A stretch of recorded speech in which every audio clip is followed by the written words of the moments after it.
નવસારીના ચીખલી તાલુકામાં વાવાઝોડાની ગંભીર અસર. ચીખલીના નાગરિક પુરવઠા નિગમનું 250 ટન અનાજ પલળી ગયું છે. ગોડાઉનના પતરા ઉડી જતા અનાજ બરબાદ થયું. સરકારી અનાજ ભીનું થઈ જતા કરોડોનું નુકસાન થયું. દિવાળી સમયે આપવા માટે રાખેલું અનાજ ભીનું થઈ ગયું. ગરીબોની દિવાળી બગડે તેવી સ્થિતિ સર્જાઈ.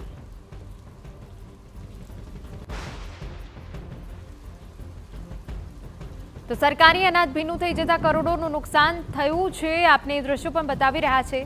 દિવાળી સમયે આપવા માટે જે અનાજ હતું તે હવે ભીનું થઈ ગયું છે. નવસારીમાં મોડી રાતથી જ વાવાઝોડા સાથે ભારે વરસાદ પડ્યો. હવે જે અનાજ ભીનું થઈ ગયું છે તેના કારણે ગરીબોની દિવાળી બગડે તેવી સ્થિતિ સર્જાઈ છે.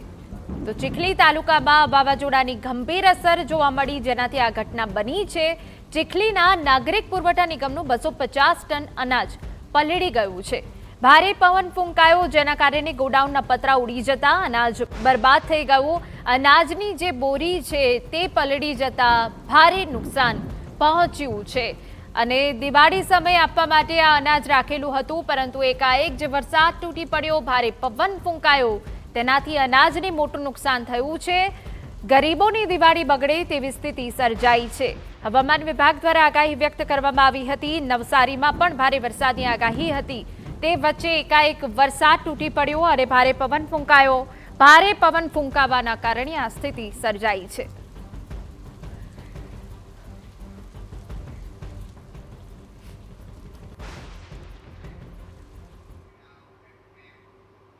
તો સંપૂર્ણ વિગતે વાત કરવા માટે અમારા સંવાદદાતા નિલેશ ગામિત જોડાઈ ગયા છે.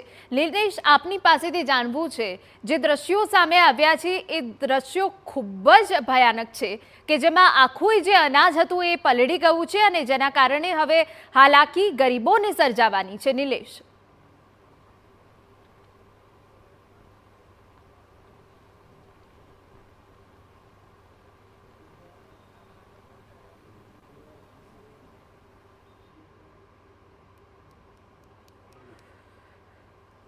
તો સરકારી અનાજ ભીનું થઈ જતા ભારે નુકસાન થયું હોવાની વિગતો અહીંયા સામે આવી રહી છે. ગોડાઉનના પતરા ઉડી જવા અને એના કારણે અનાજ પડી જવાના કારણે લોકોની જે કંઈક મહત્વની ગણાતી જરૂરિયાત છે, સસ્તા અનાજ દ્વારા જે કંઈક અનાજ પુરવઠા વિભાગ દ્વારા જે અનાજ આપવામાં આવે છે એ બગડી ગયું છે, પલળી ગયું છે, જેને લઈને લોકોની હાલાકી વધી છે. દ્રશ્યો દેખાઈ રહ્યા છે, એ દ્રશ્યો દેખાઈ રહ્યા છે એ મહત્વના ગણાય છે. ખાસ કરીને કે અનાજ પલળી ગયું છે.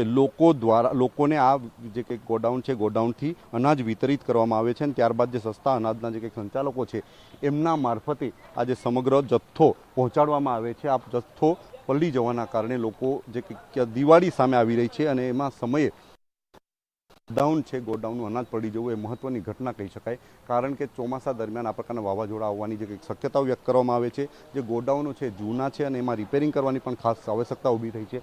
તેવા સમયે આ પ્રકારે ગોડાઉનમાં જે અનાજ પલળી જાય એની જવાબદારી કોની એ મહત્વનું બન્યું છે. આજે દ્રશ્યો દેખાય, અનાજ શિફ્ટ કરવા માટેની કામગીરી પણ ચાલી રહી છે. અનાજ જે પલળી ગયું છે એ ખાસ કરીને દિવાળી ટાણે લોકોને જે પહોંચાડવા વ્યવસ્થા કરી હતી, પણ એ અનાજ પલળી ગયું છે. દ્રશ્યો દેખાઈ રહ્યા છે. પ્લાસ્ટિક પ્રયાસ કરવામાં આવ્યો છે. કુદરતી આપત્તિ એક એવી આપત્તિ છે કે જે મહત્વનું ગણાતું જે કંઈક અનાજ પુરવઠા વિભાગ દ્વારા